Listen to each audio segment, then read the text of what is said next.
kita untuk bantu sebuah perguruan tinggi di Bandung yang memang fokus pada pendidikan di bidang logistik, bisnis, dan juga ada teknologinya. Saya kira ini nyambung juga dengan acara kita pada pagi hari ini. Tapi sebetulnya saya dosen tetap di ITS, ya. Jadi saya sebagai profesor pada bidang supply chain engineering di ITS, sekaligus juga saya mengelola lembaga untuk sertifikasi dalam bidang supply chain. Mungkin banyak yang sudah tahu tentang IAC Indonesia. Baik, slide berikutnya mohon dilanjutkan.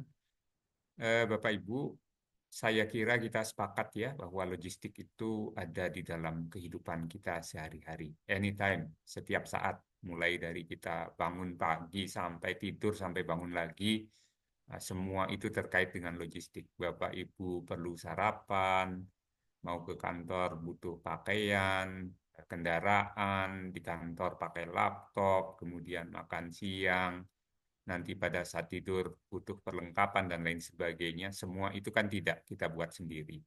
Dan dibuatnya itu juga bisa jadi tidak dekat dengan kita secara geografis. Nah, jadi pasti ada proses logistik di dalamnya, pengangkutan, penyimpanan, kemudian packaging, dan lain-lain. Termasuk kalau itu barang dari luar negeri, ada proses custom clearance-nya dan sebagainya.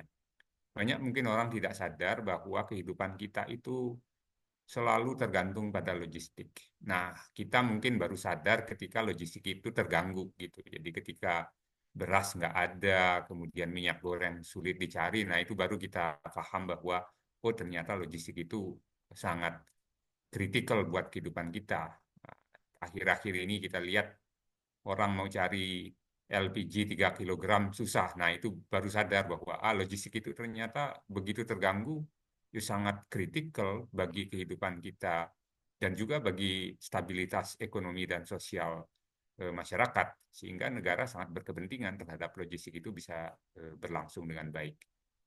Nah, dalam perkembangannya, kalau kita amati memang terjadi sedikit pergeseran. Kalau dulu logistik itu banyak dikerjakan oleh product owner-nya, cargo owner-nya. Dulu saya pernah bekerja di sebuah manufacturing company, ya kita punya divisi di internal yang ngurus logistik, ya walaupun tidak semuanya, transport sudah kita kasihkan ke orang lain. Tetapi seiring dengan berjalannya waktu, logistik ini menjadi eh, aktivitas yang umum dikerjakan oleh pihak lain, pihak ketiga. Jadi istilahnya kita melakukan outsourcing kegiatan logistik ini kepada perusahaan-perusahaan yang memang punya fokus di bisnis logistik. Maka logistik itu sekarang menjadi layanan, nah, menjadi servis. Ya, jadi menjadi sektor tersendiri. Jadi makanya kita mengenal istilah namanya logistik industri, yaitu kumpulan perusahaan-perusahaan yang bisnisnya memang fokus di bidang logistik. Nah, itu yang terjadi. Nah, begitu logistik itu menjadi servis, maka perusahaan-perusahaan yang memberikan pelayanan ini kan harus service oriented, harus customer oriented, harus client oriented. Nah, yang namanya client oriented itu bagaimana? Ya, mereka tahu persoalan yang dihadapi klien itu apa. Jadi mereka harus tahu bisnis prosesnya klien itu seperti apa. Dan setiap perusahaan itu unik persoalan logistiknya, tidak akan persis sama gitu. Sehingga kalau Bapak Ibu bekerja di perusahaan logistik, maka harus bisa melakukan customisasi terhadap layanan untuk masing-masing perusahaan. Nah, harus tahu juga perusahaan ini ingin logistiknya cepat atau ingin logistiknya fleksibel atau ingin supaya visibility-nya bagus atau ingin supaya safety-nya meningkat atau ingin supaya cost-nya jauh lebih rendah lagi. Nah, itu mungkin tidak sama prioritas yang dihadapi oleh masing-masing perusahaan. Oleh karena itu, good logistic company harus come and talk to the customer, to the client gitu. Nah, itu poin pertama yang mau saya sampaikan. Lanjut di slide berikutnya. Ini yang tadi saya katakan. Setiap perusahaan punya kekhususan sendiri. Logistik yang dihadapi oleh masing-masing produk atau masing-masing company itu punya karakter yang berbeda. Dan seringkali logistik ini justru dijadikan alat untuk menjadi kompetitif di market gitu. Jadi sangat penting bagi perusahaan bahwa kalau perusahaan itu tidak mengelola logistik dengan baik, ya seringkali dia tidak akan unggul produknya di pasar. Gimana mau unggul kalau misalnya barangnya sering tidak ada ketika dicari oleh pelanggan, atau datang tapi sering rusak kondisinya, atau mungkin apa namanya cost-nya terlalu tinggi karena sistem distribusinya tidak efisien gitu. Nah, oleh karena itu setiap perusahaan mencari cara the best way untuk mengoptimize logistiknya seperti apa. Kalau Toyota, dia pasti sangat fokus kepada efisiensi. Dia mau lean, inventorinya serendah mungkin. Ya, saya kebetulan jadi advisor-nya Toyota Manufacturing Company, dan saya tahu bahwa mereka targetnya ya hanya beberapa jam saja. Jadi tidak ada yang namanya stok sehari, 3 hari, apalagi sebulan gitu, tidak ada. Hanya beberapa jam saja gitu. Nah, kalau kita lihat di Amazon pasti lain lagi gitu persoalan logistiknya, karena mereka banyak sekali melakukan distribusi sampai ke posisi end customer. Maka mereka harus sangat kuat di last mile delivery-nya. Kemudian mereka juga harus sangat efisien di dalam warehousing prosesnya, karena harus mengirim ke begitu banyak titik dalam waktu yang sangat dekat gitu. Sehingga mereka melakukan otomasi di situ, di warehouse-nya gitu. Nah, kalau perusahaan semen misalnya mungkin tidak perlu otomasi di warehouse-nya gitu, karena bukan itu fokusnya. Tapi kalau perusahaan seperti Amazon ini yang dia itu harus menghandle begitu banyak order sehari, wah itu kritikal sekali. Dan perusahaan sejenis yang seperti itu ya sangat penting gitu. Ya, next slide. Nah, berbicara tentang logistik sektor, ya, ini memang menarik sekali karena ya termasuk di Indonesia ini menjadi bahasan yang sangat menarik. Tetapi itu baru muncul mungkin sekitar belasan tahun yang lalu. Ya, jadi sebelum itu ya tidak terlalu banyak orang yang membahas tentang logistik ya. Jadi mulai sebagian kalangan masyarakat itu sadar bahwa ternyata logistik itu sangat penting, dan ternyata juga logistik cost itu cukup besar di Indonesia begitu ya. Juga kita mulai sadar banyak juga problem-problem yang terkait dengan infrastruktur, regulasi, dan lain sebagainya. Tetapi secara umum memang sektor ini adalah sektor yang sebetulnya sangat besar, economically value-nya juga sangat besar. Secara umum orang mengatakan aktivitas logistik di suatu negara itu kisarannya ya sekitar 12% plus minus dari GDP suatu negara. Bisa dibayangkan. GDP Indonesia berapa besarnya ya, kalau diambil 12% atau 13% dari GDP-nya Indonesia kan itu sudah luar biasa besarnya. Bapak Ibu silakan bisa dihitung sendiri berapa GDP kita ya. Jadi di US saja itu ya sekitar 2 triliun US dollar. Nah, jadi di Indonesia itu tahun 2020 81,3 billion US dollar. Nanti silakan coba dikonversi menjadi rupiah itu berapa. Tentunya 2025 sudah akan lebih besar dari itu karena kita tumbuh ekonominya sekitar 5%-an per tahun. Jadi artinya setiap tahun market logistik itu akan meningkat sekitar 5%. Kemarin tanggal 5 baru diumumkan nilai GDP Indonesia tahun 2024, saya dengar angkanya di 2024 kita naik sekitar 5,0 sekian persen. Dan pemerintah sekarang kan inginnya jauh lebih besar dari itu untuk ke depan, walaupun mungkin angka itu akan sangat sulit untuk dicapai. Jadi artinya even mungkin masih di angka sekitar 5%-an, saya kira itu good news bagi mereka-mereka yang bergerak di sektor logistik. Oke, next slide. Yang berikutnya Bapak Ibu, kalau coba kita lihat, apa sih kira-kira perkembangan yang akan terjadi di Indonesia? Seperti tadi saya katakan, Indonesia ekonominya tumbuh kurang lebih 5%-an per tahun. Pemerintah Pak Prabowo mencanangkan 8%, walaupun bagi saya itu sangat-sangat berat untuk kita capai 8%. Ya mungkin moderatnya kalau kita mau lihat angka yang optimis ya di antara 5 sampai 5,5% barangkali kalau kita lihat 2025. Nanti coba kita cek pada bulan Januari atau Februari 2026 kan akan diumumkan berapa 2025 itu tumbuh. Kalau perkiraan saya sih tidak akan di atas 5,5%. Tapi itu sudah bagus kalau kita mencapai itu. Nah, tapi di industri logistik yang menarik adalah mungkin bukan di sisi demand-nya. Kalau demand itu sudah pasti akan naik dengan rate kenaikan GDP kita. Itu sudah jelas. Nggak mungkin kita tiba-tiba naik 10%. Itu sangat tidak mungkin terjadi. Karena kita itu negara besar. Jadi apapun daya ungkit yang akan dilakukan, pasti ya sekitar 5, mungkin kalau sudah sangat ekstra, mungkin bisa mencapai 6% itu sudah super-super banget gitu ya. Jadi tidak banyak yang bisa didiskusikan di sisi demand, ya segitu-segitu aja gitu. Tapi yang menarik ini di sisi supply Bapak Ibu. Jadi di logistik Indonesia ini dinamikanya justru terjadi di sisi pemain, nah, para pelaku. Jadi new players-nya banyak, baik yang direct maupun seperti Mick AC ini yang mungkin lebih fokus di teknologinya gitu ya, yang berada di belakangnya supporting system. Itu juga akan banyak karena saya rasa itu menjadi playing field baru nantinya bagi perusahaan-perusahaan logistik.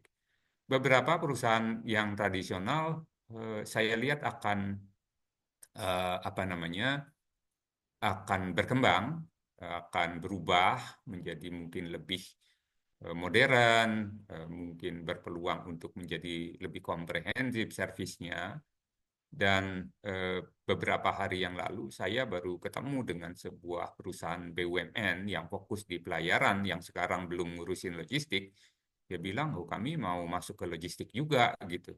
Artinya kan player-player baru yang seperti ini akan muncul juga gitu. Jadi justru di sisi player ini yang akan bagus. Di BUMN misalnya kan sekarang pemerintah sudah membuat klaster logistik yang kebetulan leader dari klaster itu PT Pos Indonesia. Yang kebetulan saya sekarang jadi rektor ULBI, kan ULBI ini punya di belakangnya Pos Indonesia. Jadi eh, Universitas Logistik dan Bisnis Indonesia ini perguruan tinggi BUMN. Jadi bukan negeri, eh, ya swasta sih secara statusnya, tapi sebetulnya kan di belakangnya itu adalah BUMN gitu. Nah, ini kan juga ditunjuk untuk menjadi leader dari klaster logistik. Akhirnya akan terjadi mungkin ya sejenis konsolidasi di para pemain ini nantinya. Di ya di perusahaan-perusahaan logistik BUMN kan banyak. Kita punya Semen Indonesia Logistik, kita punya Pupuk Indonesia Logistik, Angkasa Pura punya, Pelindo punya, kereta api punya. Wow, ini banyak sekali nih. Pos Indonesia punya, namanya Poslog. Ya, jadi banyak sekali pemain. Dan itu pemain-pemain yang baru muncul dalam 10 tahun terakhir. Ini luar biasa perkembangannya. Jadi belum lagi beberapa akan muncul ini. Saya dengar beberapa akan muncul. Jadi justru yang akan menarik itu di sisi playernya kalau Bapak Ibu amati. Nah, di antara sekian itu pasti akan ada konsolidasi, ada merger dan lain sebagainya. Atau strategic partnership. Hanya dengan itu barangkali mereka akan jadi bagus dan besar. Kalau bermain sendiri-sendiri dan mungkin juga baru belajar gitu ya mungkin ya akan struggling juga ke depan. Jadi mereka ya harus saling bekerja sama karena saya lihat ada yang kuat di laut, ada yang bagus di darat gitu ya. Ada yang bagus di teknologinya. Saya rasa ini bisa bekerja sama satu dengan lain gitu. Nah, saya melihat salah satu peluang yang bagus ya seperti teman-teman Nekisi ini lakukan ya kelihatannya teknologi akan punya peran penting nanti ke depan karena klien kan semakin demanding. Ya, saya tahu logistik itu cost penting ya, artinya kita ingin supaya biaya logistiknya rendah, tapi tidak semua seperti itu. Ya, Bapak Ibu kalau beli barang secara online, coba aja hitung kalau beli barang harganya 200.000, mungkin biaya biaya logistiknya bisa jadi itu 25.000. Artinya kan presentasinya tinggi banget. Artinya masyarakat tidak masalah. Sebagian masyarakat itu bayar agak tinggi nggak masalah. Yang penting kan barangnya cepat sampai, sampai dalam kondisi bagus, dia bisa tracking posisi barang saya sudah sampai di mana gitu. Jadi tidak semua akan very very fokus on cost ya. Jadi kita mulai bergeser sebagian customer kita itu sudah membutuhkan logistik yang lebih reliable, lebih visible gitu ya. Jadi artinya kita bisa lacak, jaminan eh, apa namanya keamanan produknya bagus gitu. kita sudah sebagian masyarakat itu sudah bergeser beyond cost gitu. Mereka kalau cuma segitu ya bisa lah dia bayar. Yang penting ada jaminan barang itu bagus dan datangnya cepat misalnya gitu. Nah, di sektor logistik salah satu yang juga yang cukup menarik adalah di last mile delivery. Saya kira ini akan masih growing sangat signifikan ke depan. Jadi dengan masyarakat itu mulai eh, growing di pembelian online dan sebagainya, maka Bapak Ibu yang bekerja di sektor logistik dan bagus di last mile delivery-nya itu akan punya growth yang bagus ke depan gitu. Baik, itu sedikit eh, perkiraan saya apa yang kira-kira akan terjadi di 2025. Oke, mungkin ada beberapa tambahan slide. Next slide, kita lihat. Oke, di samping yang kira-kira memang murni terjadi di negara kita, jangan lupa kita kan bagian dari global logistik. Ya. Jadi apa yang terjadi di global itu pasti akan berpengaruh di kita. 2021, 2022 kita sangat terpengaruh dengan apa yang terjadi di Amerika dengan slowing down proses kontainer bongkar muat di pelabuhan-pelabuhan di sana sehingga kita mengalami kelangkaan kontainer kosong luar biasa pada saat itu. Setelah itu ada perang di Ukraina, ya, kemudian, nah ini ke depan ini ada beberapa hal yang baru. Satu, Indonesia sekarang gabung di BRICS, ya, jadi di situ ada Rusia, ada Brasil. Ini kan kekuatan baru. Saya tidak tahu apakah berita ini valid apa enggak, tapi katanya Pak Prabowo mau buat pelabuhan besar di Selat Malaka. Dulu sebenarnya waktu saya jadi tim ahli di Kementerian Koordinator Ekonomi, termasuk yang merumuskan Perpres tentang sistem logistik nasional, kita udah buat apa namanya grand design bahwa Kuala Tanjung itu akan jadi hub yang dibangun oleh Indonesia, tapi sampai sekarang kan tidak jadi-jadi itu. Nah, jadi kalau memang nanti Pak Presiden yang baru ini bisa membuat pelabuhan yang sangat besar di sana, ya mungkin akan ada opportunity baru. Tapi kan nggak serta-merta begitu kita buat pelabuhan semua akan datang ke sana. Enggak, itu kan sangat tergantung juga bagaimana kita nego ke shipping lines-nya. Singapura sudah sangat kuat di situ. Belum tentu mereka akan bergeser gitu. Tapi ini kabar kabar baru artinya kan mungkin logistik ke depan kalau itu memang terjadi akan ada dinamika-dinamika baru ya. Kemudian terpilihnya Trump sebagai presiden. Ya, kita sudah dengar eh, Trumponomics. Jadi eh, masa ekonominya Trump ini kan memang sangat beda dengan presiden-presiden yang lain. Trump itu kan selalu mengatakan, kita balikan semua manufacturing itu ke Amerika. Jangan ditaruh di Cina, jangan ditaruh di mana gitu ya, di Indonesia. Balikan, karena kita butuh create jobs di Amerika. Ya, America first katanya. Ya, jadi mungkin dengan demikian foreign investment dari Amerika maybe akan turun gitu karena kalau itu memang beneran dia bisa lakukan ya, walaupun tantangannya tidak gampang juga dia bisa merealisasikan itu. Mungkin itu somehow akan punya efek ke Indonesia juga. Trade war yang terjadi, perang dagang, ini luar biasa ini Bapak Ibu. Jadi perang dagang antara eh, ya China dengan Amerika gitu kan pasti akan membuat berbagai dinamika nantinya karena mungkin production activity di China itu somehow mungkin akan turun gitu ya kalau memang efektif Trump itu bisa mengeksekusi apa yang dia inginkan gitu. Jadi kita perlu memonitor juga perkembangan-perkembangan global Bapak Ibu yang mungkin itu somehow akan berpengaruh di perkembangan logistik kita di Indonesia. Oke, next slide. Oke, nah kalau di sisi mikronya Bapak Ibu, sebetulnya kan para pemain logistik kenapa tadi saya katakan mereka yang mungkin bisa kompetitif ke depan adalah yang bisa membangun apa namanya partnership dengan para pemain lain, konsolidasi, jadi yang kecil bisa lebih besar gitu karena memang klien-klien Bapak Ibu yang bekerja di industri logistik juga menginginkan terjadinya konsolidasi itu. Ini kan kalau kita lihat perkembangan dunia outsourcing itu kan bergeser dari sebelah kiri ke kanan. Jadi kalau ke kiri itu kan ya kita mau punya mitra sebanyak-banyaknya supaya kita bisa nego rate-nya secara apa namanya ya kita bisa turunkan tarif dan lain sebagainya. Jadi dengan banyak pemain kita bisa pilih yang paling murah kan gitu ya. Itu kan pandangan zaman dulu. Kalau sekarang kan perusahaan-perusahaan itu ingin nyaman bertransaksi. Kalau saya mau ngirim barang dari satu tempat ke tempat lain, jangan sampai saya berkontrak dengan si A, habis itu kontrak lagi dengan si B, dengan si C, ribet banget kalau seperti itu. Perusahaan kan maunya sekali kontrak beres, barang itu udah sampai di Eropa, sampai di Jerman, dan lain sebagainya gitu.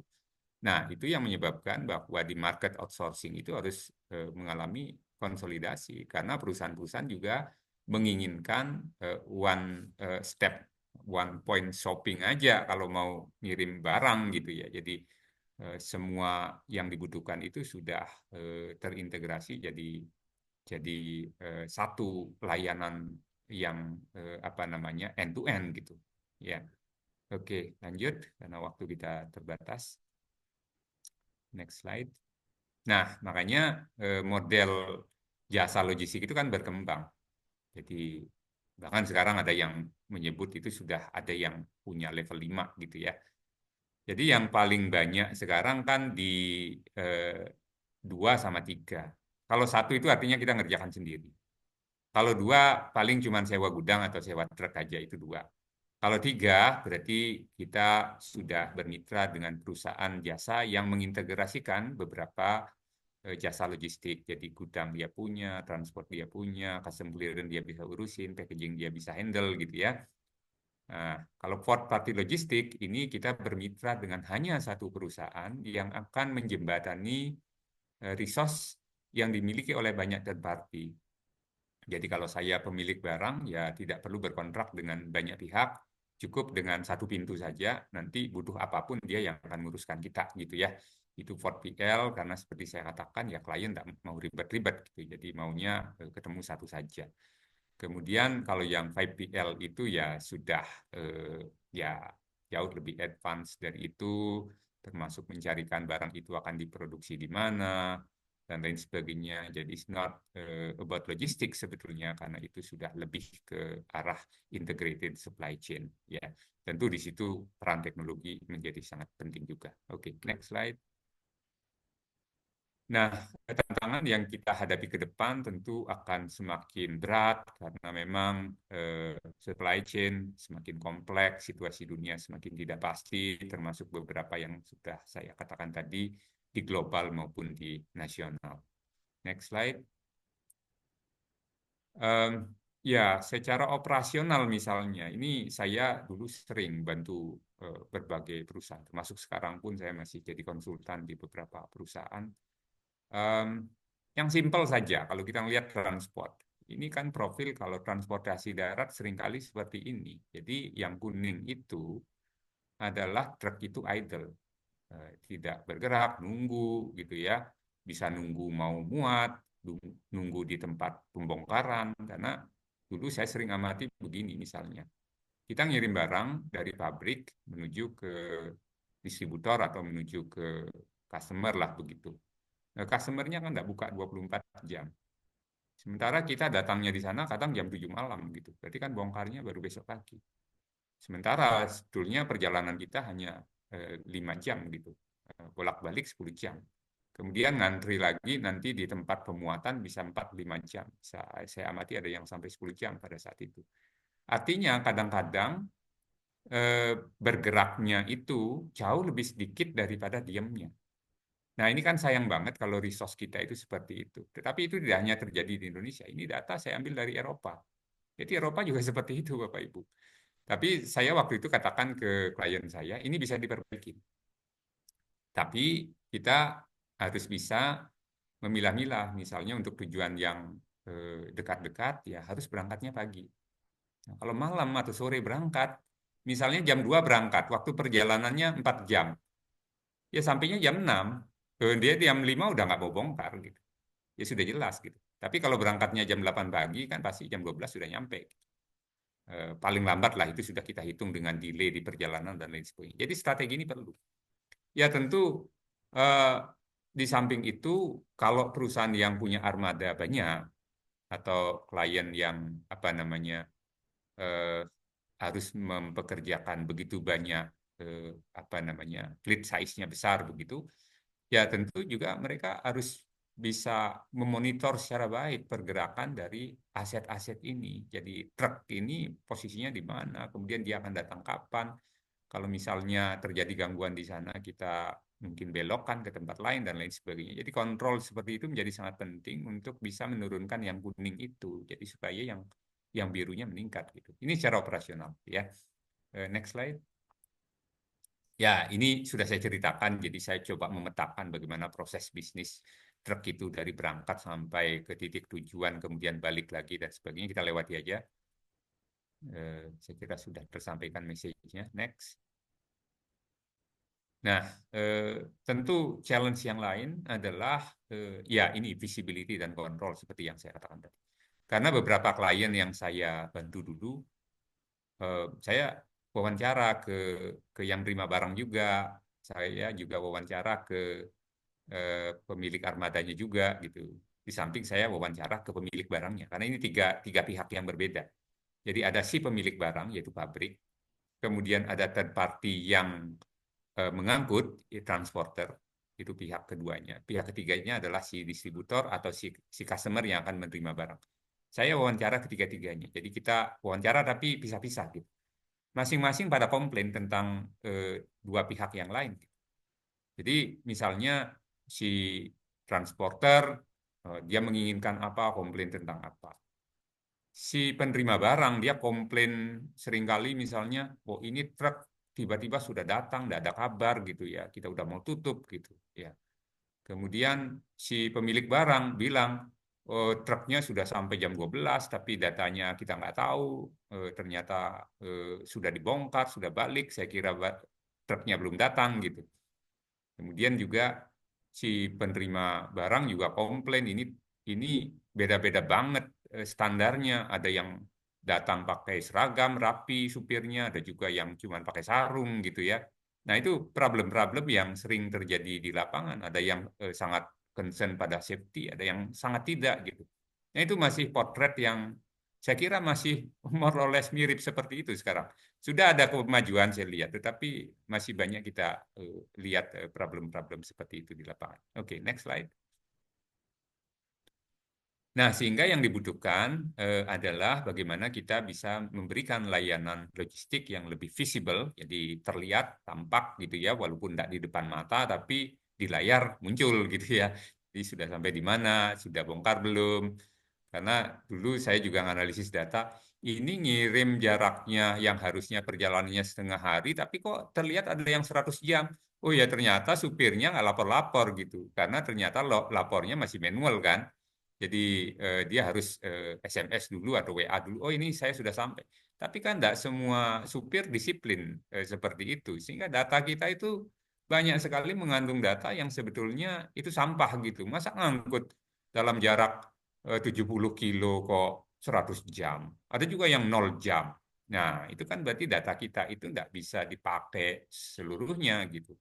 Nah, padahal kalau mau improvement kan kita harus dapat data yang objektif gitu ya. Kemudian ya cepat, intelijen, agile itu juga sangat dibutuhkan sekarang. Intelijen itu dalam arti ya seringkali kan sekarang kita sudah di era artificial intelligence, tidak semuanya harus dibuat keputusannya dengan optimasi seperti yang tradisional, banyak alat-alat bantu yang juga bisa untuk membantu scheduling dan lain sebagainya. Itu saya kira menjadi area baru di logistik ke depan. Oke, lanjut. Eh, ya, ini kan menggambarkan end-to-end visibility sesuatu yang sangat dipentingkan di dalam supply chain. Saya kira mungkin itu kita lewatin saja karena waktunya terbatas. Jadi ini menjadi sangat penting dari klien, saya bisa monitor barang kita sudah sampai di mana dan itu kan butuh teknologi. Oke, next. Um, ya, ini menggambarkan bahwa di dalam logistik itu memang kita akan tergantung pada dua hal. Satu, proses fisik, satu adalah information processing. Nah, kalau yang kiri, kita itu lihat banyak otomasi sekarang. Kalau yang kanan, kita lihat banyak digitalisasi. Nah, ini menarik ya. Yang kanan itu nggak bisa yang kiri nggak bisa kita eh, transform menjadi digital proses. Ngirim barang, nyimpen barang itu kan semua fisik.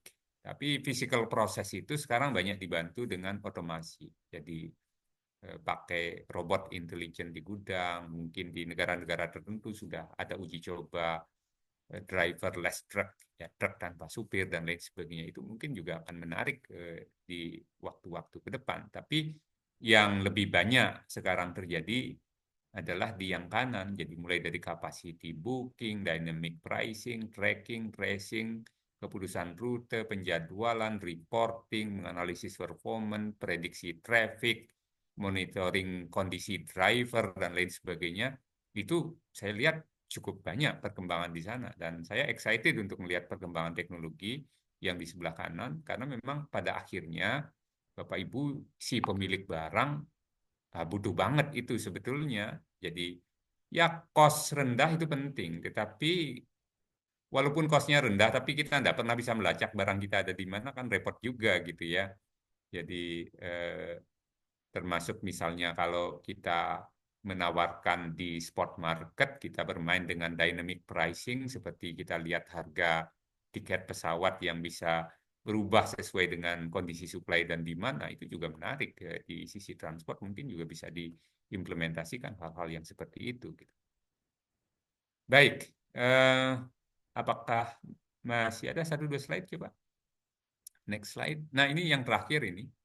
Jadi yang terakhir, ini kan framework lama sebetulnya di strategi. Even di industri logistik, Bapak Ibu kan juga harus melihat, Bapak Ibu itu akan main di segmen yang seperti apa. Kalau mau misalnya sangat unik layanan yang diberikan dan itu tidak bisa dilakukan oleh orang lain, kita punya niche market itu bagus sekali kalau di bawah itu. Misalnya kita sangat fokus di pengiriman barang-barang oversize yang mungkin tidak bisa dihandle oleh orang lain. Nah, itu namanya niche market. Tapi kalau misalnya kita fokus di handling produk-produk consumer product dan lain sebagainya, ya kita bermain di red ocean. Jadi persaingannya sudah sangat tinggi. Tetapi demand-nya memang besar di situ. Nah, cuman Bapak Ibu harus milih mau di kiri apa di kanan. Kalau di kanan kita berarti sangat efisien, fokus pada low cost. Kalau yang sebelah kiri, nah di situ diferensiasinya dicari.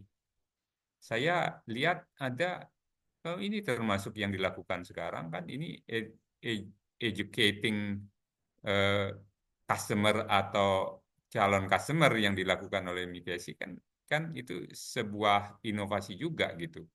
Saya lihat ada perusahaan lain kemarin saya ketemu mereka juga melakukan hal yang sama gitu. Oh saya mau kebetulan saya kan running sertifikasi. Kemarin dia nanya, Pak kita coba jajagi mau sertifikasi untuk customer-customer saya gitu. Jadi customernya nggak usah bayar, itu saya yang akan bayarin gitu. Nah, kan menarik added value kan yang diberikan. Jadi nggak selalu dia itu minta misalnya tarifnya lebih murah gitu ya. Ada juga yang klien itu senang, oh saya dikasih sertifikasi gratis oleh apa namanya oleh eh, mitra saya ini, wah senang banget gitu. Nah, model begitu kan berada di strategi sebelah kiri. Bapak Ibu melakukan diferensiasi dengan cara sendiri-sendiri gitu. Dengan teknologi kah, atau dengan added value yang diberikan dan lain sebagainya gitu. Atau menyekolahkan misalnya, saya kan kebetulan kalau di Ulbi ini kan pendidikan, di ITS juga pendidikan gitu. Saya senang banget kalau ada perusahaan misalnya, oh saya mau menyekolahkan karyawan saya. Kalau itu sudah lama banget gitu ya, artinya dari dulu udah sering banget. Tapi yang menarik ada juga, saya mau membiayai pendidikan untuk beberapa orang karyawan customer saya. Wah, itu baru itu. Baru saya dengar beberapa yang melakukan seperti itu. Nah, ini kan menarik. Itu Bapak Ibu berarti mencari apa namanya competitive advantage baru di situ dengan memanfaatkan relationship yang lebih meaningful gitu. Baik, saya rasa itu Bapak Ibu yang bisa saya sampaikan mungkin kelewat sedikit dari 30 menit. Saya akhiri, terima kasih. Saya kembalikan ke Mbak Anis sebagai MC. Terima kasih kepada Bapak Nyoman atas wawasan yang diberikan. Wah, menarik sekali ya Bapak ya gitu. Dari paparannya dapat saya simpulkan bahwa tantangan logistik di 2025 yaitu kompleksitas dan ketidakpastian karena kurangnya visibilitas, serta tidak adanya standar yang sama ya Pak ya. Namun, logistik di 2025 diprediksi akan bertumbuh seiring dengan pertumbuhan ekonomi di 5 sampai 5,5%. Pelaku logistik akan mempunyai competitive advantage melalui penerapan teknologi. Baik, saya ingatkan kembali kepada Bapak Ibu yang memiliki pertanyaan kepada Bapak Nyoman agar dapat menyampaikan pada kolom chat dengan format nama, perusahaan, kemudian pertanyaan. Dipersilahkan bagi yang ingin bertanya. Baik, saya lihat sudah ada beberapa pertanyaan ya. Saya bacakan satu persatu. Pertama ada dari Ibu Ratih dari One Logistik. Dari challenge yang telah dipaparkan, bagaimana pandangan Bapak mengenai agensi kolaborasi, bukan hanya antar pelaku bisnis, tetapi juga kolaborasi antar institusi pelaku bisnis, pendidikan, dan regulator dalam pengembangan talenta-talenta untuk kemajuan logistik di Indonesia. Mengingat saat ini di industri logistik, pemain nasional juga harus berkompetisi dengan pemain global. Baik, Bapak Nyoman, Ya, apakah sudah clear pertanyaannya? ya sudah clear. Terima kasih Silahkan dijawab. Bu Ratih, ini pertanyaan yang sangat menarik dan saya rasa itu hal yang sangat bagus. Jadi memang kita itu harus membentuk ekosistem kan di logistik itu, termasuk dengan institusi pendidikan yang Ibu bilang. Kan tadi saya cerita, ini kan mulai ada nih perusahaan-perusahaan logistik yang ngasih beasiswa bukan ke ke karyawannya sendiri, tapi ke kliennya. Itu kan kayak loyalty program gitu ya. Jadi eh, bagus sekali. Juga ini kami juga menerima kebetulan beberapa perusahaan yang mau ngerekrut anak-anak itu sejak mau masuk. Nah, jadi ini sudah ada ini perusahaan yang titip ke kita begini. Kita akan kasih beasiswa misalnya untuk 10 orang. Tapi bukan ngambil anak semester 6 7 yang sudah mau lulus karena pilihannya mungkin tidak terlalu banyak gitu ya. Artinya anak ini mungkin juga sudah terbentuk gitu. Ada juga yang begitu sih, yang ingin cepat. Tapi ada yang mau menunggu 3 tahun atau 4 tahun, tapi mau memilih sejak awal. Nah, ketika ini diluncurkan, ternyata memang minatnya sangat tinggi. Ada kemarin itu yang kita mau cuma ambil sekitar 50, tapi yang daftar 1.500. Artinya kan perusahaan bisa milih betul anak-anak yang bukan hanya academically good, tetapi juga karakternya bagus, dan mungkin cocok dengan kebutuhannya perusahaan. Memang harus nunggu beberapa lama, tapi nanti begitu lulus, ini siapa kayak gitu. Dan pada saat di kuliah, itu perusahaan boleh nitipkan, tolong dia jadi ini, bahkan boleh ikut mengajar gitu. Nanti magangnya di perusahaan sana juga, ya tugas akhir skripsinya juga di perusahaan sana gitu. Jadi eh, kan sekarang banyak sekali perusahaan yang bilang, oh, lulusan banyak, tapi saya nyari dua aja susah katanya gitu. Artinya nggak fit banget dengan yang saya butuhkan gitu. Nah, dengan begini kan bagus ya. Jadi juga dengan pemerintah dalam hal ini yang tadi kan katanya regulasi, memang saya sering dengar ini, saya nggak tahu persisnya apa gitu ya. Tapi kayak odol aja kan maju mundur begitu ya. Jadi artinya bagaimana regulasi itu yang business friendly, the best sebetulnya kalau saya katakan sih tidak perlu regulasi kan gitu kan. Semakin banyak regulasi itu kan semakin berat gitu. Hanya untuk yang urgent-urgent saja yang perlu diregulate, yang tidak urgent yang tidak perlu gitu. Nah, ini kan kalau apa namanya ekosistem ini bisa kuat, kan bagus sekali gitu ya. Jadi kerjasama antar perguruan tinggi dengan bisnis, dengan government dan lain sebagainya. Bahkan mungkin dengan beberapa pihak yang lain. Ya, jadi saya setuju sekali dengan apa yang Bu Rati sampaikan. Itu menjadi hal yang bagus karena kita memang betul harus kompetitif di global juga. Jadi memang Indonesia market yang besar, tapi kita juga butuh pelaku-pelaku logistik kita itu bisa menjadi global player juga di 5-10 tahun ke depan gitu. Saya kira itu tanggapan saya. Baik, terima kasih Bapak Nyoman. Terima kasih juga kepada Ibu Rati. Semoga sudah terjawab ya Ibu ya pertanyaannya. Kemudian satu pertanyaan lagi izin Bapak Nyoman dari Bu Rara, PT Sukses Maju Transport. Menurut Bapak, seberapa besar peran pemerintah dalam mendukung pertumbuhan logistik di tahun 2025? Ya, penting, tapi eh, bukan hal yang utama karena sebetulnya yang membuat pertumbuhan itu ya Bapak Ibu di sektor swasta ini. Jadi eh, begitu masyarakat itu tumbuh ekonominya, kebutuhannya meningkat, logistik pasti naik ya. Pemerintah diam aja pun pasti akan naik ya, apalagi kalau misalnya bisa buat pelabuhan yang bagus, jalannya dibagusin gitu ya, regulasinya yang bisnis friendly, mungkin akan tambah lagi, walaupun itu tidak akan melompatkan angka pertumbuhan, karena naturally pertumbuhan itu diperoleh dari pertumbuhan ekonominya masyarakat, ya. Jadi pemerintah pasti punya peranan penting, tetapi ya artinya kalau yang kita butuhkan dari pemerintah itu kan at least dua sebetulnya. Satu, infrastruktur. Dua adalah iklim usaha yang nyaman, yang business friendly, termasuk yang mendukung itu pasti adalah regulasinya. Kalau aktivitas logistiknya itu pasti akan dilakukan oleh kita semua gitu ya. Jadi customer yang sangat penting ini masyarakat gitu. Ayo masyarakatnya kalau naik pendapatannya, kebutuhannya naik pasti logistik akan tumbuh gitu. Jadi itu karena yang butuh barang itu masyarakat gitu. Kalau masyarakat itu banyak yang naik kelas dari kelas bawah ke kelas menengah gitu ya, pasti ekonomi akan naik gitu. Jadi termasuk ya membuka pertumbuhan-pertumbuhan baru seperti IKN mungkin akan berpengaruh. Tapi ya dibandingkan dengan total Indonesia itu kecil banget gitu. Ya, jadi event sekarang misalnya, oh pindah ini sangat efektif IKN sudah jalan gitu. Jangan dibayangkan itu akan naik 1,5 kali lipat logistiknya. Enggak, apa sih paling naiknya 0, sekian persen saja gitu. Karena yang membuat itu ya kita semua yang di rumah-rumah butuh apa, di kantor butuh apa. Dari 280 juta masyarakat inilah pertumbuhan itu akan terjadi. Jadi ya the best way adalah ya bangun infrastruktur dan kurangi regulasi yang menghambat gitu aja sih menurut saya pemerintah itu peranan.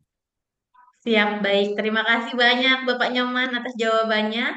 Semoga terjawab ya Bu Rara. Terima kasih juga atas pertanyaannya. Baik, demikian paparan dari Bapak Nyoman. Terima kasih banyak untuk sesi pertamanya ya Pak Nyoman ya. Terima Terima kasih kasih atas sama-sama wawasannya. Bapak Ibu. Ya, Baik, kemudian kita lanjutkan kalau tadi kita sudah mendengarkan paparan dari expertise. Sesi berikutnya kita akan mendengarkan paparan dari penyedia sistem logistik ya gitu. Eh, yang akan dibawakan oleh Bapak Grady selaku Chief Product Officer McKinsey. Dengan topik mendorong inovasi teknologi untuk daya saing logistik nasional. Sesi ini akan membahas peran teknologi dalam meningkatkan daya saing dan tren masa depan industri logistik yang akan didevelop oleh McKinsey. Kepada Bapak Grady, waktu dan tempat kami persilakan. Baik, ya bisa dengar suara saya?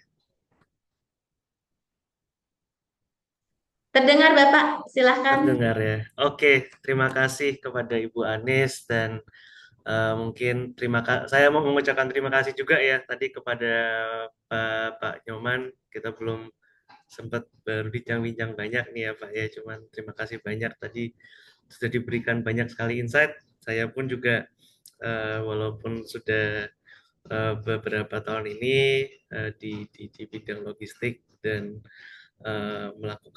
membantu partner-partner logistik kami melakukan digitalisasi juga berusaha belajar banyak juga dari Pak Nyoman dan tentunya edukasi inilah yang kita perlu pahami ya dan nanti bagaimana dari sisi perusahaan kita juga bisa membantu dari rekan-rekan logistik dan transport untuk bisa kita sebagai sebuah ekosistem ya di Indonesia ini bisa terus berkembang dari sisi logistiknya. Jadi terima kasih banyak Pak tadi untuk paparannya sangat sangat insightful ya Pak.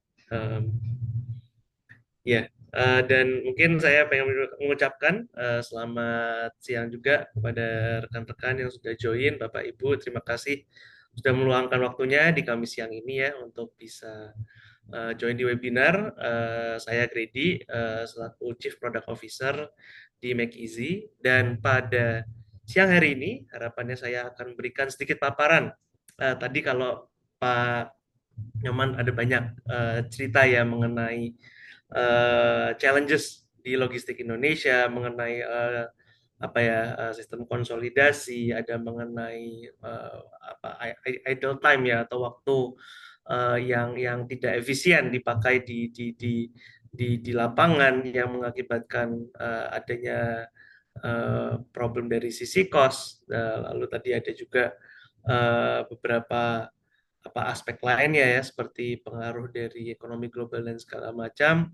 Nah, di sini saya harapannya bisalah memberikan juga sedikit paparan dan juga harapannya bagaimana sih dari sisi kami McKinsey sebagai penyedia teknologi ini bisa memberikan support kepada rekan-rekan semua untuk menghadapi tahun 2025. Nah, di sini mungkin saya nggak akan ngomong terlalu banyak ya, tapi sudah ada sedikit tadi Pak Nyoman banyak memberikan paparan ya challenges tentunya dengan adanya banyak sekali player baru yang keluar, tentunya tidak hanya rate yang dilihat tapi juga value added dan kualitas.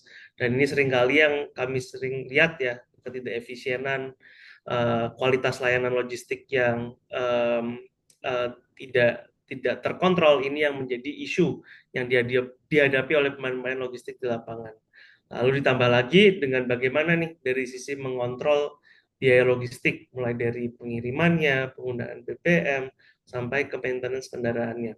Dan yang terakhir tentunya ini yang mungkin sering banyak ya menjadi sorotan juga di akhir-akhir ini adalah mengenai uh, risiko keamanan berkendara ya, risiko keamanan berkendara yang dimana oh ya banyak tentunya dari rekan-rekan semua mendengar oh, ada kejadian kecelakaan dan segala macam ini yang tentunya yang menjadi suatu yang kita juga perhatikan dan kita harus bisa solve bersama gitu.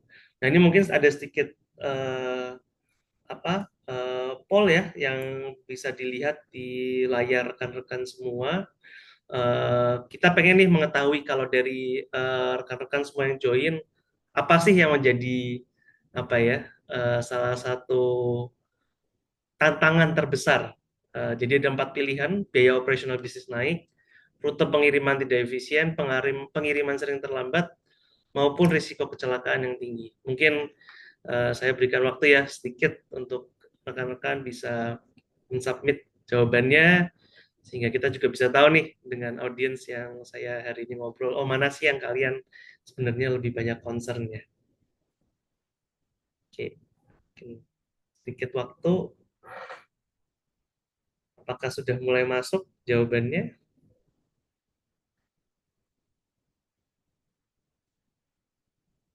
Kalau sudah mungkin boleh bisa kita tutup ya dan tunjukkan hasil pollnya. Mungkin dari baik, luar biasa. Biaya operasional bisnis yang naik ya. Jadi ini kalau saya lihat cukup menjadi majority ya. Bagaimana nih cara mengkontrol dengan adanya keadaan ekonomi sekarang, biaya operasional bisnis yang naik. Gimana nih dari sisi rekan-rekan logistik bisa mengontrol ya. Harapannya dari hari ini saya bisa memberikan sedikit sharing ya mengenai itu.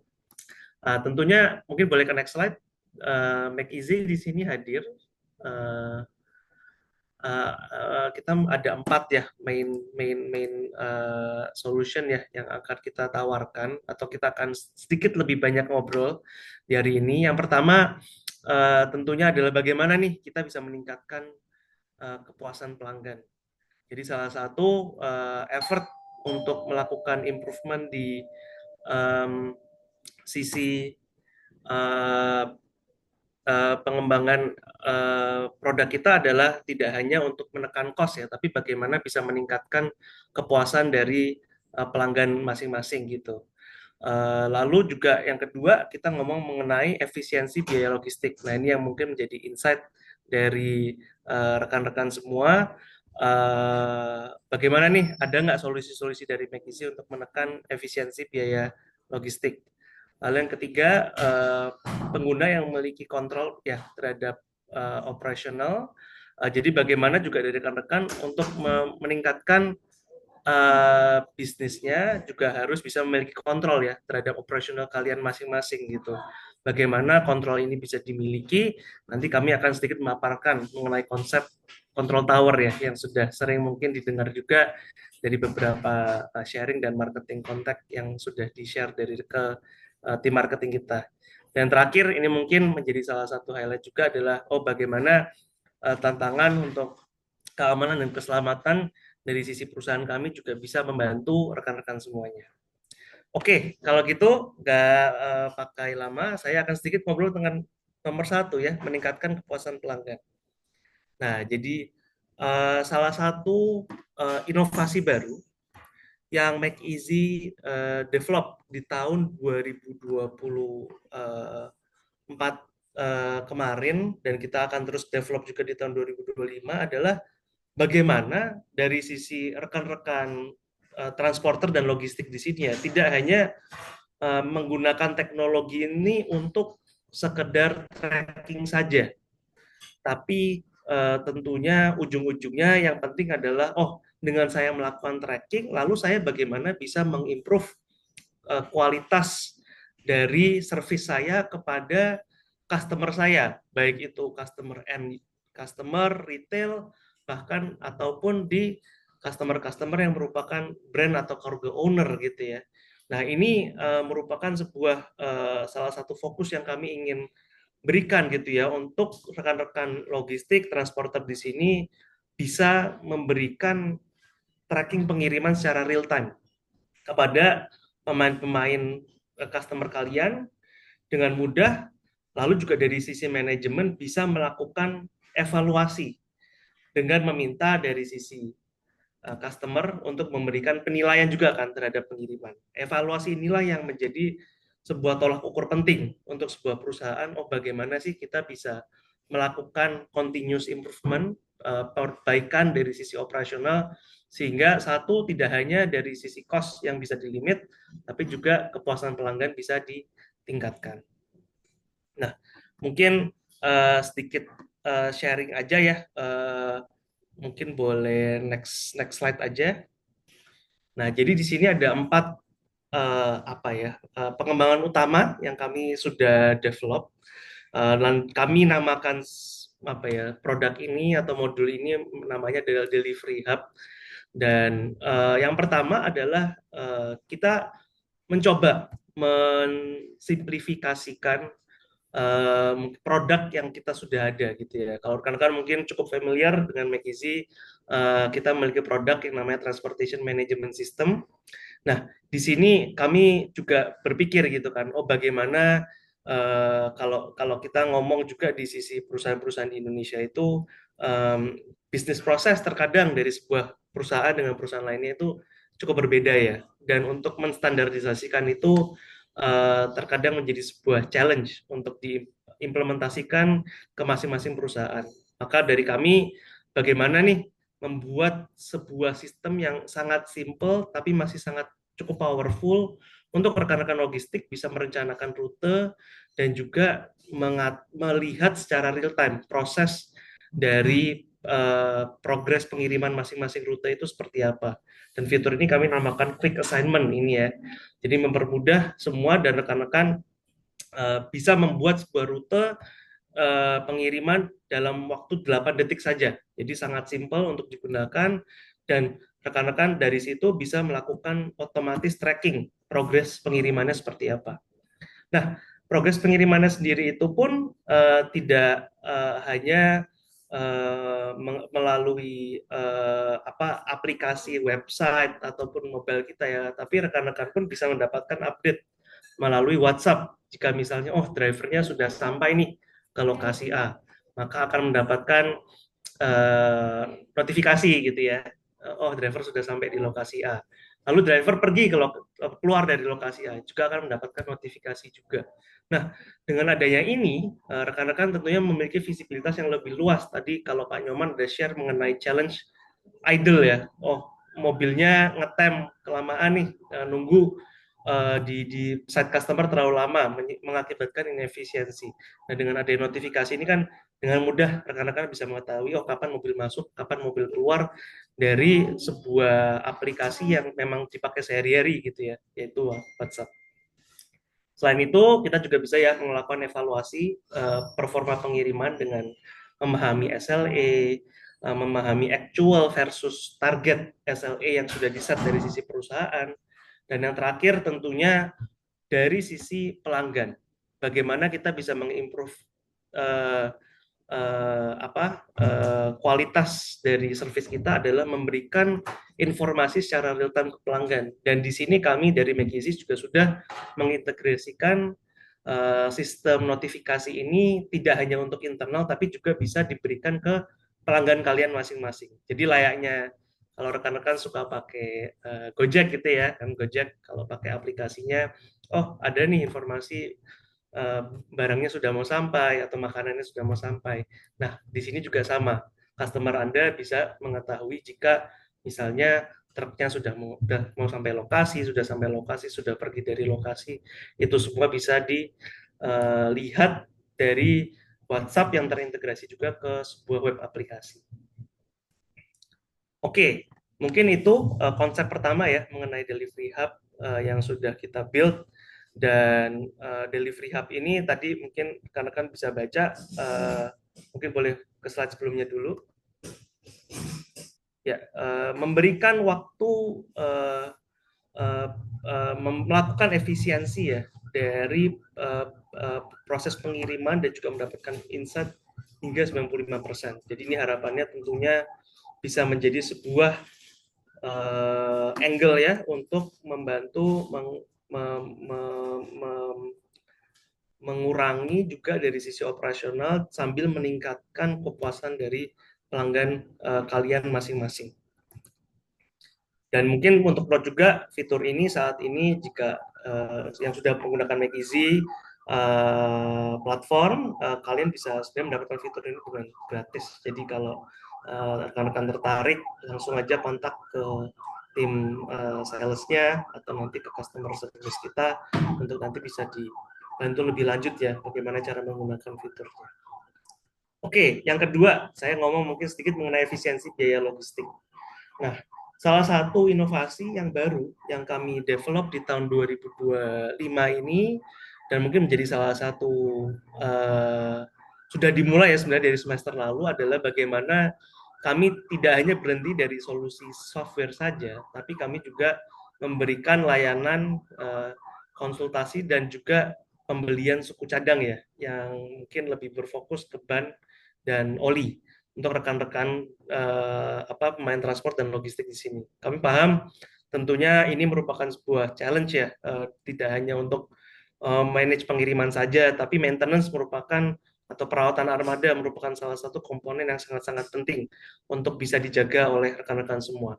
Maka dari itu, Megizim memahami ini dan kami selain mengembangkan software untuk perawatan armadanya, kami juga memberikan solusi untuk kebutuhan ban dan suku cadang oli lainnya dan yang beragam untuk bisa juga diakses dan dibeli melalui kami. Nah, ini harapannya menjadi sebuah inovasi solusi baru untuk rekan-rekan bisa melihat Mekizi, oh tidak hanya sebagai penyedia digital juga, tapi one stop solution untuk membantu efisiensi proses operasional Anda. Mungkin boleh next-nya, next slide.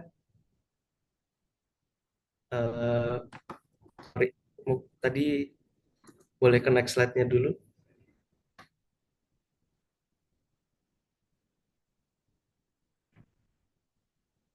Ya, nah berikut adalah beberapa pengembangan ya yang sudah kami lakukan dan memang untuk tahun ini kami sangat berfokus kepada salah satu komponen yang kami rasa merupakan komponen yang cukup memakan biaya ya dalam hal perawatan armada. Ya ini adalah manajemen ban kendaraan. Nah di sini mungkin ada sedikit sharing mengenai pengembangan apa saja sih, mulai dari inspeksi ban, penjadwalan dan pengingat penggantian ban, identifikasi dan penyelesaian masalah, manajemen ban ya, sudah lifetime bannya seperti apa, posisinya di mana, apakah memang sudah harus waktunya untuk rotasi, apakah waktunya untuk harus diganti dengan ban baru, apakah pressure-nya masih oke, atau mungkin ketebalan thread-nya untuk ban itu sudah juga masih oke ya. Hal-hal ini yang berusaha kami package menjadi sebuah solusi ya untuk rekan-rekan bisa benar-benar memonitor performa ban di kendaraan Anda dengan baik. Nah, di sini kami mungkin nanti dalam 1-2 bulan ke depan rekan-rekan akan banyak mendengar mengenai bagaimana solusi untuk inspeksi sampai ke manajemen ban ini kami akan kembangkan, kami akan develop dan bisa nanti dinikmati oleh rekan-rekan semua. Jadi tidak hanya membeli ban, tidak hanya membeli suku cadang saja dari McEasy, tapi rekan-rekan bisa juga mengontrol proses perawatan armadanya dalam satu platform. Oke, itu untuk yang poin kedua. Mungkin boleh next ke poin ketiga. Ah, ini yang tadi saya share sedikit ya. Poin ketiga, kalau tadi poin pertama kita sudah ngomong mengenai kepuasan pelanggan. Poin kedua kita sudah ngomong mengenai bagaimana nih menekan biaya dengan melakukan perawatan armada dengan baik. Yang ketiga ini adalah bagaimana dari rekan-rekan semua bisa mengontrol biaya bisnis dengan cara mengendalikan proses operasional dengan baik. Di sini kami hadir dengan konsep yang mungkin kami namakan control tower ya. Kalau misalnya rekan-rekan tahu misalnya di bandara gitu kan ada yang namanya air traffic control tower. Mereka yang melakukan koordinasi kapan pesawat naik dan turun, memastikan bahwa semuanya berjalan dengan lancar. Nah, di sini kami membawa control tower konsep ini untuk juga bisa dinikmati oleh rekan-rekan pemain transportasi dan logistik semuanya. Kalau bisa dilihat di layar, jadi sebenarnya simpelnya adalah kalau teman-teman mungkin lihat ya misalnya di film-film gitu kan ada layar besar di depan sebuah ruangan untuk memonitor semua pergerakan armada dan juga dari masing-masing operator bisa melakukan monitoring untuk armada di grup masing-masing. Nah, inilah sebuah solusi yang kami coba berikan kepada rekan-rekan bagaimana nih dari setup layarnya bisa memonitor semua kondisi armadanya, lalu bisa melihat matriks atau performa dari operasionalnya, lalu bisa melakukan live monitoring, bisa mendapatkan alert secara real, bisa mengontak drivernya secara langsung. Ini semua yang kami coba develop menjadi sebuah satu kesatuan konsep control tower ya. Di sini ada dua tampilan. Yang pertama adalah tampilan operasional umum ya, gambaran operasional umum ini yang nanti menjadi sebuah layar untuk rekan-rekan bisa melihat, armadanya kalau misalnya tidak ada apa-apa ya warnanya hijau. Tapi kalau mungkin ada alert atau ada notifikasi yang perlu segera ditindaklanjuti, maka armada itu akan berubah warnanya menjadi merah. Dan ini dengan mudah dapat dideteksi oleh rekan-rekan monitoring ya, dari tim control tower monitoring, nanti di action untuk bisa memake sure bahwa tidak ada hambatan dari proses operasional. Lalu dari masing-masing operator bisa memiliki beberapa akses dari sisi live view sampai ke video monitoring jika rekan-rekan nanti memakai kamera kita dan juga langsung mendapatkan real time location untuk alert-alert yang terjadi. Oke. Dan ini konsep ini sudah kami mulai roll out ya dari bulan Januari kemarin dengan adanya launch untuk alert center dan juga nanti ke depannya sampai beberapa bulan nextnya kami akan terus melakukan pengembangan dan juga sudah banyak mulai customer-customer yang reach out ke kita ya untuk bagaimana nih cara mengimplementasikan control tower ke operasionalnya mereka dan kami dengan of course dengan sangat senang hati ingin membantu rekan-rekan semua untuk bagaimana nih dari sisi McKinsey juga membantu mengimplementasikan sistem control tower ini di operasional kalian masing-masing. Oke, Mungkin kita ke last point ya, ke poin keempat. Tadi kalau kita udah ngomong mengenai kepuasan pelanggan, mengenai penekanan biaya, mengenai kontrol penuh operasional kalian, yang terakhir ini merupakan bagaimana dari sisi McKinsey memberikan keamanan dan keselamatan untuk melalui video monitoring ya. Nah, ini mungkin boleh di-play saja videonya biar nggak bosan juga dengar suara saya terus, bisa nonton di sini. Oke.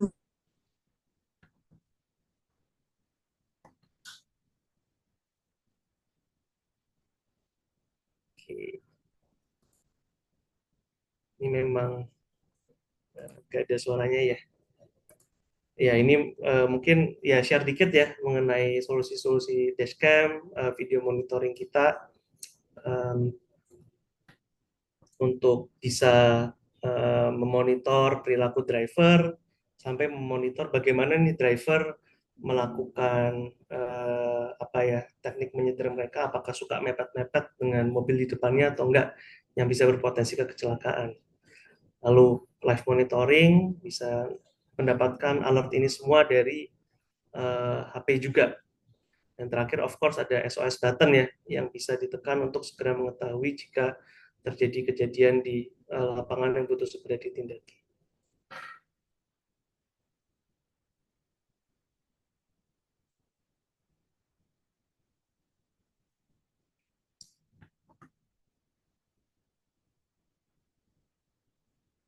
Oke, ya ini mungkin sedikit sharing saja mengenai konsep gimana nih ekosistem keamanan dan keselamatan yang McKinsey tawarkan ya.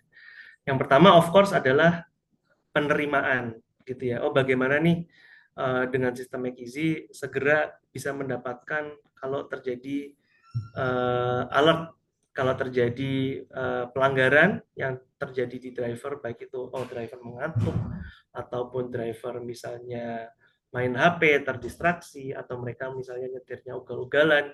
Rekan-rekan logistik di sini bisa mendapatkan notifikasi, lalu bisa segera mengaksesnya ya, mengakses recording ataupun mengakses live conditionnya seperti apa, baik dari website, dan kami juga sudah memberikan sekarang solusi mengenai mobil dari mobile gitu ya, dari HP, karena kami memahami rekan-rekan di sini semua tentunya sering sekali sibuk dan tidak selalu setiap waktu ada di depan komputer. Nah, lalu dari sisi penerimaan alert ini bisa melakukan ya tadi investigasi dengan melihat secara live, melihat riwayat videonya, apa sih yang terjadi sehingga bisa terjadi kondisi seperti itu. Dan yang terakhir tentunya memonitor kejadiannya seberapa sering sih terjadi, apakah ada driver tertentu yang sering melakukannya dibandingkan dengan driver lainnya. Kami di sini tentunya hadir dengan dashboard dan report yang bisa diakses secara real time sehingga rekan-rekan bisa melakukan evaluasi terhadap operasional. Oke, mungkin ngobrol ke drivernya untuk memahami dan memberikan edukasi mengenai cara menyetir yang baik dan mencegah terjadinya eksiden di lapangan. Di sini pun McKinsey tentunya pengen bisa mencapai dan menciptakan situasi dan kondisi zero accident ya di rekan-rekan pemain logistik dan transportasi, sehingga kita benar-benar nggak perlu takut terhadap keamanan dari operasional kita, tapi benar-benar bisa fokus gimana nih memberikan value-value dan menambah kepuasan dari sisi pelanggan.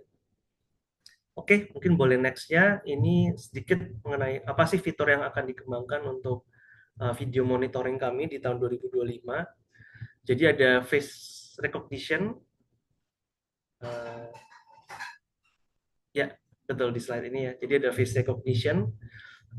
Lalu juga kami akan ada fitur untuk bisa mengcapture ya secara periodik gambar-gambar yang terjadi di lapangan. Jadi rekan-rekan tidak perlu mencoba mengakses videonya secara live, tapi ada gambar-gambar image yang bisa menjadi kolase untuk capture bagaimana proses pengiriman yang terjadinya gitu ya.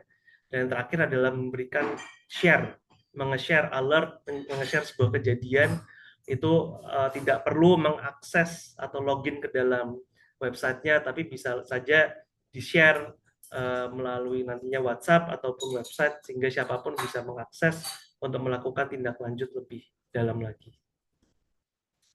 Oke, mungkin itu saja paparan dari saya ya. Mungkin untuk sedikit closing juga sorry, saya ada miss ya.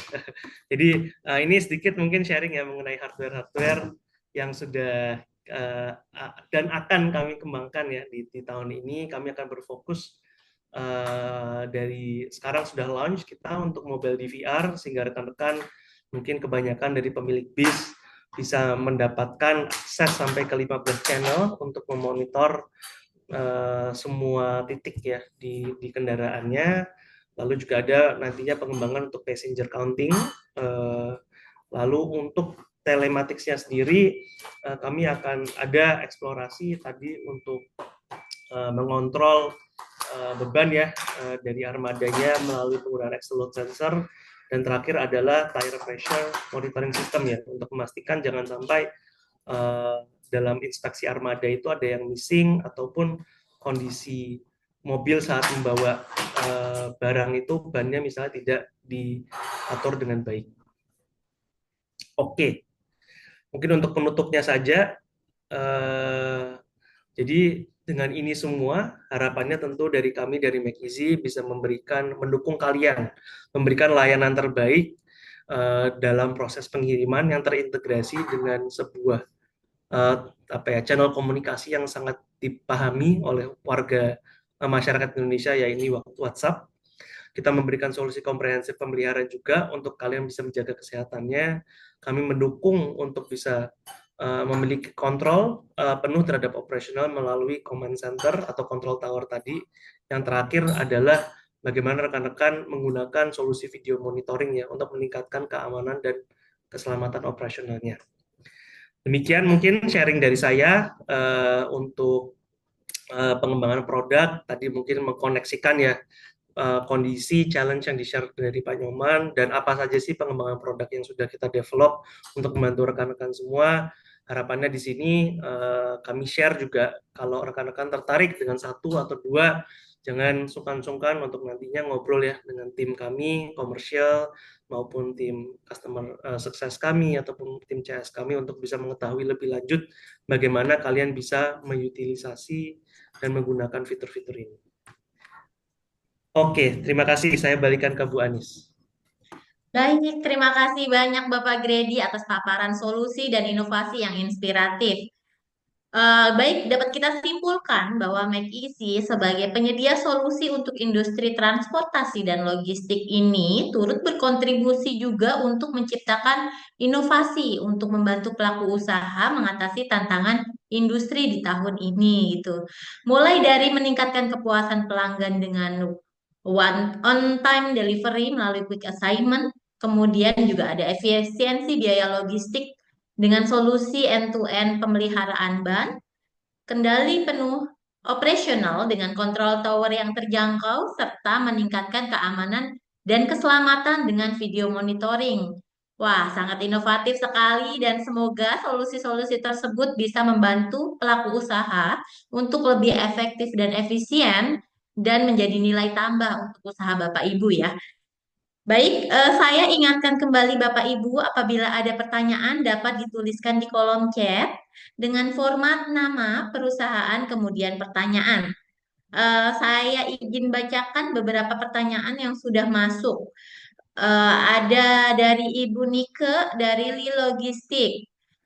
Bagaimana apabila perusahaan sudah punya sistem operasional sendiri yang berjalan bertahun-tahun dan khawatir jika pakai teknologi baru malah bikin proses jadi lebih rumit? Bagaimana proses digitalisasi ini bisa langsung digunakan tanpa mengganggu proses bisnis yang sudah ada? Mungkin bisa langsung dijawab Bapak Gredi? Ya, ya terima kasih pertanyaannya Bu Nika ya, Bu Nikeli. Ya paham sih, memang tentunya ini juga mungkin kalau dari sisi kami, dari sisi McKinsey, kita juga merupakan proses ya belajar di beberapa tahun terakhir gitu untuk memahami bahwa ya sistem operasional memang apa cukup beragam dan biasanya untuk melakukan manajemen change itu cukup challenging gitu. Maka di sini kami sebenarnya mengusung lebih ke arah tools untuk produktivitas ya. Kalau misalnya yang saya sering lihat ya di lapangan, kalau sudah terkait misalnya proses invoicing atau proses misalnya penerimaan order segala macam itu biasanya rekan-rekan logistik sudah memiliki sistem operasional sendiri, dan itu kami tidak pengen terlalu banyak menyentuh di sana lah, karena ya again tiap perusahaan biasa memiliki sistem sendiri dan memang cukup biasanya cukup beragam ya. Namun di sini kami hadir untuk memberikan sebuah productivity tools gitu ya, alat atau sistem yang digunakan untuk meningkatkan produktivitas dari rekan-rekan semua. Jadi tidak harus memang terattach alat ini dengan memang proses operasional yang ada gitu ya. Ini merupakan sebuah value added yang bisa ditambahkan ke dalam sebuah proses operasional yang sudah berjalan, dan untuk meningkatkan produktivitas dari rekan-rekan pemain logistik sendiri mungkin. Nah, kita pun sudah menjalankan mungkin kalau tadi yang saya share ya mengenai delivery hub itu dengan beberapa puluh perusahaan transporter, dan mereka sendiri yang share, oh ini jauh lebih simple, tidak perlu ribet untuk setup segala macam, langsung bisa dipakai, langsung bisa dicoba, langsung bisa di proof of concept kan perusahaannya. Nah ini yang mungkin saya ingin encourage ya, karena kan kalau memang tentunya pasti ada sebuah perubahan, tapi dari sisi PKZ ini kami ingin menggalang atau mengusung topik lebih ke arah pengembangan produktivitas ketimbang memang merubah semua proses operasional yang sudah berjalan di sebuah perusahaan itu. Seperti itu, Bu Anis.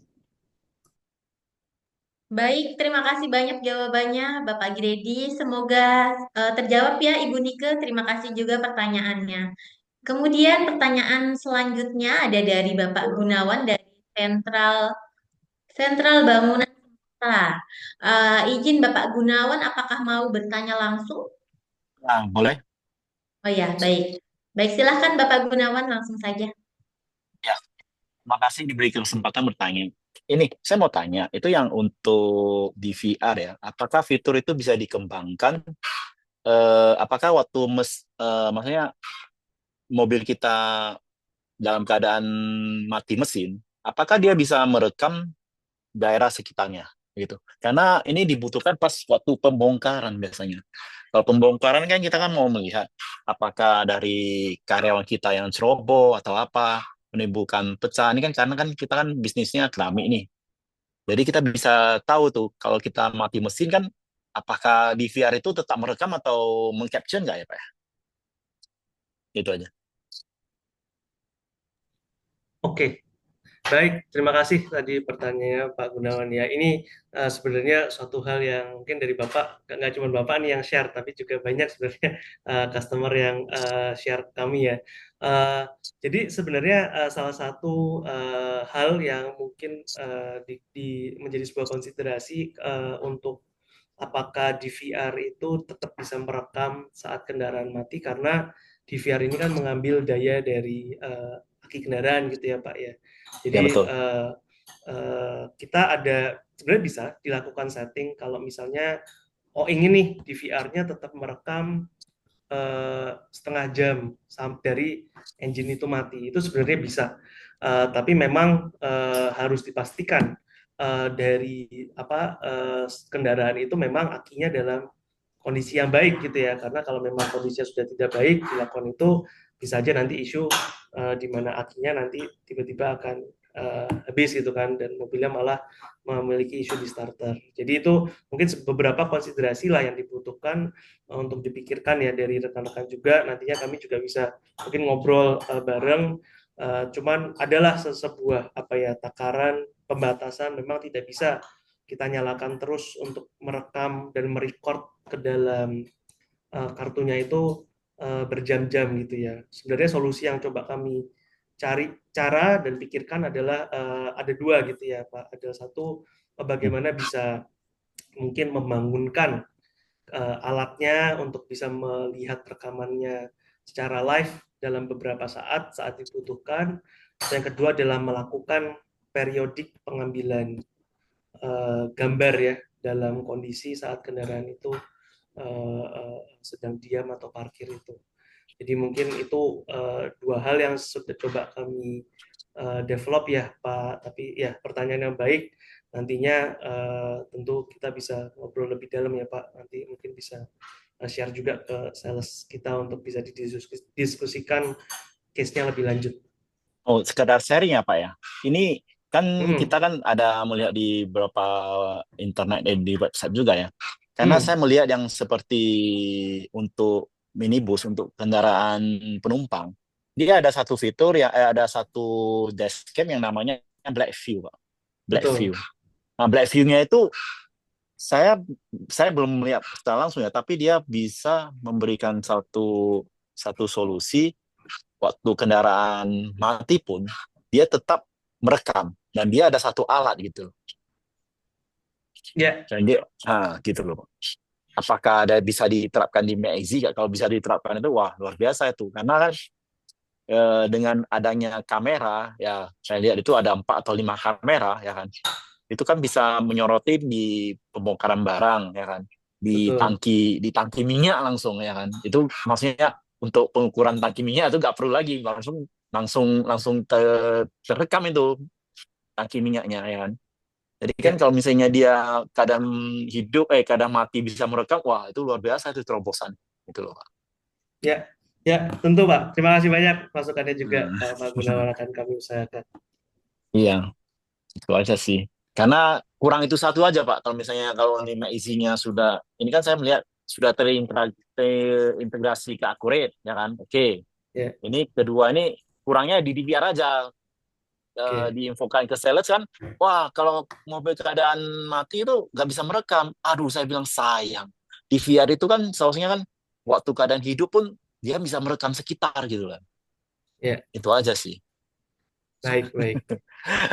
Iya, iya. Dapat. Itu aja Terima Pak. kasih Pak untuk Ah, masukannya. Tentunya ya akan lah. kami coba pikirkan ya Pak, untuk mungkin Ah, bisa menangkap solusi yang dibutuhkan Pak Gunawan. iya, sampai pencurian mobil atau apa kan semua kan bisa terekam sama apa. Walaupun mobil Ya. mati kan, ataupun misalnya perusakan mobil atau apa segala macam.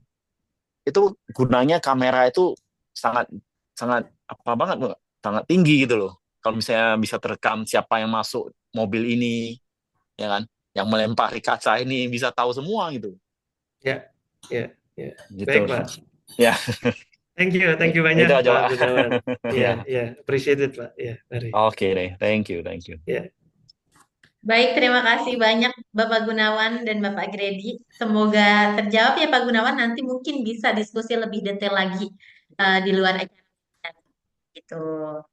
Baik, Bapak Ibu sekalian, apabila ada yang ingin bertanya, mohon dapat mencantumkan di kolom chat atau juga bisa langsung dapat tunjuk tangan saja gitu jika ingin live bertanyanya live gitu ya. Baik, ada lagi pertanyaan dari Ainur Rifki. Untuk integrasi McEasy dengan ERP system, syarat back-end-nya atau coding atau apalah itu, apa saja ya Pak? Terima kasih. Silakan Bapak Gredi dijawab. Ya. Untuk mungkin ini ngomong mengenai integrasi ininya ya. Ordernya gitu ya, kalau kita ngomong mengenai ERP. Jadi dari sisi McKinsey kita ada sebenarnya sudah ada API open yang nantinya bisa diambil ya dari tim IT-nya untuk diambil datanya, apa data-data aja yang butuh diambil, atau misalnya butuh mengirimkan sebuah order dari sistem ERP-nya ke sistem kami, itu juga bisa dilakukan. Sudah ada API itu, dan kami juga ada lagi pengembangan untuk konsep pos atau mengirimkan, misalnya ada update pengirimannya sudah dalam progres apa segala macam, itu kita bisa mengirimkan otomatis pos ke dalam sistem ERP-nya, sehingga misalnya ordernya sudah selesai, sistem ERP-nya nanti bisa menangkap informasi itu. Tapi tentunya komunikasi ini yang melalui ada 2 channel ya. Yang pertama adalah API, yang kedua adalah sistem webhook gitu ya. Nanti mungkin Kalau dari Ainur mungkin ya pengen mengetahui lebih dalam, nanti kita bisa tentunya share dokumentasinya dan nanti ngobrol juga dengan tim teknikal juga jika dibutuhkan.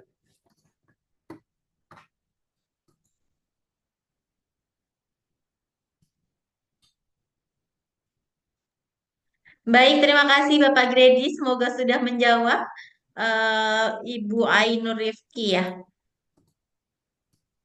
Baik, Bapak Ibu, terima kasih banyak karena keterbatasan waktu, maka sesi Q&A-nya kita akhiri sampai di sini. Sebelum saya tutup, izin untuk mengisi polling feedback yang akan kami tampilkan di layar. Masukan dari Anda akan sangat berarti untuk meningkatkan pengalaman Bapak Ibu dalam acara kami berikutnya. Baik, saya berikan waktu sedikit. Mohon dibantu untuk isi evaluasi webinarnya ya Bapak Ibu.